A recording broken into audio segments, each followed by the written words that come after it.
Mystery tales की रहस्य और रोमांच की सनसनीखेज कहानियों की दुनिया में आपका स्वागत है।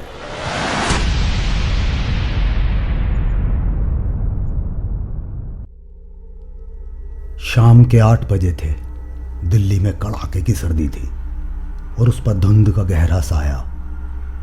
विकास मल्होत्रा अपने ऑफिस से घर लौट रहा था। उसे मेट्रो ट्रेन पकड़नी थी। शहर की सबसे बड़ी शेयर ब्रोकिंग फर्म में काम करता था वो। आज ही उसे 50,000 का बोनस मिला था और वो ये खुशखबरी अपनी पत्नी नेहा को दे रहा था। साहब, खाना खिला दो, सुबह से कुछ खाया नहीं। विकास ने मुड़कर देखा तो एक भिखारी कंबल ओढ़े पटरी पर बैठा था। कंबल से ढका होने के कारण उसका चेहरा दिखाई नहीं दे रहा था। लो, एक और भिखारी को मेरी कमाई में से हिस्सा चाहिए। अपने खाली वाले हाथ को इनकार में हिलाता हुआ विकास आगे बढ़ गया। साहब, ये कौन सा फोन है? विकास ने चौंक कर देखा तो वो भिखारी उसके पीछे पीछे चला आ रहा था। तुमसे मतलब? तुम्हें क्या लेना देना मेरे फोन से? विकास बोला। ये क्या कह रहे हो विकास? उसकी पत्नी फोन पर थी। मैं तुमसे बाद में बात करता हूं, कहकर विकास ने फोन बंद कर दिया। वो भिखारी आगे बढ़ा और अपनी एक उंगली को बढ़ाकर विकास के फोन को छूता हुआ बोला, आईफोन है। विकास ने चौंक कर उस भिखारी के चेहरे की ओर देखा। उसके अंदर एक विचार बिजली की तरह कौंध गया। ये कोई भिखारी नहीं, कोई लुटेरा लगता है। एक पल के लिए उसे लगा कि कंबल के नीचे जैसे कोई चेहरा हो ही ना, बस एक काला सा खालीपन था वहां। विकास कोई जवाब दिए बिना मुड़ा और तेज कदमों के साथ आगे बढ़ गया। पीछे दूर से भिखारी की आवाज आई, जरा ख्याल रखना इस फोन का, आजकल इसी पर जिंदगी टिकी है सबकी। बड़ा अजीब आदमी है, मन ही मन में बोलता हुआ विकास तेजी से मेट्रो स्टेशन के गेट में घुस गया। उस रात जब वो सोने लगा तो बेड के पास रखे साइड टेबल पर उसके फोन की स्क्रीन पर उसकी एक सेल्फी खुली पड़ी थी। उसके चेहरे की एक साइड दिखाई दे रही थी और पता चल रहा था कि ये उसी समय की है जब वो उस भिखारी के सामने से गुजर रहा था। मुस्कुरा कर विकास ने फोन बंद कर दिया। गलती से कैमरे का बटन दब गया होगा, ये सोचते हुए वो सो गया। अगले दिन जब वो ऑफिस में काम कर रहा था तो फोन पर नजर पड़ी। एक और सेल्फी स्क्रीन पर खुली पड़ी थी।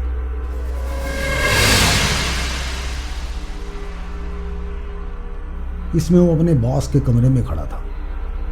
अब ये कब खिंच गई? विकास पूरी तरह कंफ्यूज था। इतने में उसके बॉस का फोन आया। वो उसे अपने कमरे में बुला रहा था। विकास जैसे ही बॉस के सामने खड़ा हुआ, उसे लगा कि ये बिल्कुल वही सिचुएशन थी जो उसने अभी अभी अपनी सेल्फी में देखी थी। इसके बाद शुरू हुआ इन सेल्फियों का एक सिलसिला। एक फोटो में तो वो बिस्तर पर सो रहा था और ऐसा लगता था कि वो फोटो उसके ठीक ऊपर सीलिंग फैन के पास से ली गई हो। इस अनसुलझी पहेली को वो किसी के साथ शेयर भी नहीं कर सकता था। उसे लगता लोग उसे पागल समझेंगे। अगले 2 महीने शेयर मार्केट में तूफान लेकर आए थे। लोगों के अरबों रुपए डूब गए। विकास की फर्म के क्लाइंट को बड़ा नुकसान हुआ था और आज विकास को उसके घर कुछ पेपर्स साइन करवाने जाना था। वो ऑफिस से निकला और जैसे ही टैक्सी में बैठने लगा उसका फोन ऑन हो गया। एक फोटो थी जिसमें एक टेबल पर पिस्तौल रखी थी और पीछे दीवार पर खून के छींटे थे। विकास का दिल जोर जोर से धड़कने लगा। सेक्रेटरी के कहने पर उसने क्लाइंट के ऑफिस के दरवाजे पर दस्तक दी ही थी कि अंदर से जोर के धमाके की आवाज आई। विकास पूरी तरह घबरा कर अंदर घुस गया। दिल दहला देने वाला नजारा था वहां। एक पिस्तौल सामने टेबल पर पड़ी थी और उनका क्लाइंट कुर्सी के साथ नीचे फर्श पर गिरा पड़ा था। पीछे दीवार पर उसके खून के छींटों से रंगी थी। शेयर मार्केट में हुए नुकसान को बर्दाश्त नहीं कर पाया था वो। रात भर सो नहीं पाया विकास। अगले दिन सुबह उसे एक व्हाट्सएप मैसेज मिला अपनी फर्म से कि उसे सर्विस से निकाला जाता है। शेयर मार्केट में भारी गिरावट के चलते उनके क्लाइंट पेमेंट नहीं कर रहे थे और फर्म इतने लोगों को सैलरी नहीं दे सकती थी। विकास को लगा उसके पैरों के नीचे से ज़मीन ही खिसक गई हो। घर की किस्तें कैसे चुकेंगी? उसकी पत्नी MBA कर रही थी, उसका भी खर्चा था, घर भी चलाना था। लगा जैसे एक ही झटके में सब कुछ खत्म हो गया।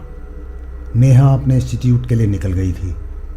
पास रखे फ़ोन की स्क्रीन चमकी और एक नई सेल्फी उसके सामने थी। विकास का चेहरा ऐसे सफ़ेद पड़ गया जैसे उसमें से सारा खून निकल गया हो। सेल्फी में उसके बेडरूम के फैन से एक रस्सी का फंदा झूल रहा था जिससे उसका बेजान शरीर लटका हुआ था। विकास कब रस्सी ले आया और कब उसने फैन से बांध लिया उसे पता ही ना चला। विकास जैसे गहरे सम्मोहन में था। उसने रस्सी का फंदा अपने गले में डालकर जोर से कस लिया। नीचे बेड पर रखा फ़ोन एक बार फिर से ऑन हो गया था। अब उसमें उस भिखारी का चेहरा दिखाई दे रहा था। चेहरा? कैसा चेहरा? कंबल के नीचे वही खाली सा अंधेरा था जैसे वहाँ कोई ना हो। विकास की सारी तंद्रा एक झटके में टूट गई। वो ये क्या करने वाला था? खाना खाओगे? विकास बोला।